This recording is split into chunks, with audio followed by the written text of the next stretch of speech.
তোমরা যারা আমার মতো নাচ করো তাদের কাছে তো ঘুঙুর একটা খুব প্রিয় জিনিস। তো ঘুঙুরটা রাখার জন্য যদি এমন একটা বক্স বানানো যায় তাহলে কেমন হয়? তাহলে চলো আজকের ভিডিওতে আমি দেখাচ্ছি যে আমি কেমন করে এই ঘুঙুরের বক্সটা বানিয়েছি। দেখো, আমি একটা সিম্পল বক্স নিয়েছি।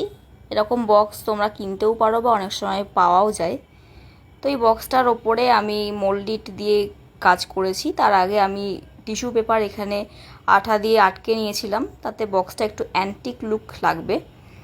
আর আমি এখানে আমার পছন্দ মতো একটা ডিজাইন করেছি। তোমরা এখানে তোমাদের পছন্দ মতো ডিজাইন করতে পারো বা ডিজাইন হাতেও করতে পারো। ডিজাইন করার জন্য তোমরা অনেক রকম রেডিমেড ছাঁচও কিনতে পাবে, তোমরা সেগুলোও ইউজ করতে পারো।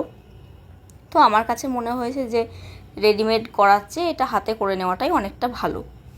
তো দেখো, আমি এখানে একটু একটু করে ডিজাইনটা করেছি, যদিও ডিজাইনটা আমি খুব সিম্পল ডিজাইনই রেখেছি, খুব একটা কিছু কারুকার্য আমি এখানে ডিজাইনে করিনি। তো ডিজাইনটা করার পরে আমি একটু এখানে 3D আউটলাইনার দিয়ে একটু ছোটো ছোটো করে কাজ করে নিয়েছিলাম। তারপর আমি এখানে মেহগিনি কালারের রঙটা অ্যাপ্লাই করেছি, উড স্টেন যে কালারটা কিনতে পাওয়া যায় কালারের দোকানে। তারপর আমি এখানে যে মেটালিক কালারটা পাওয়া যায় সেই কালারটা দিয়ে আমি এই বক্সটাকে একটা অ্যান্টিক লুক দিয়েছি। তো এটা হচ্ছে আমার বক্সের ফাইনাল লুক।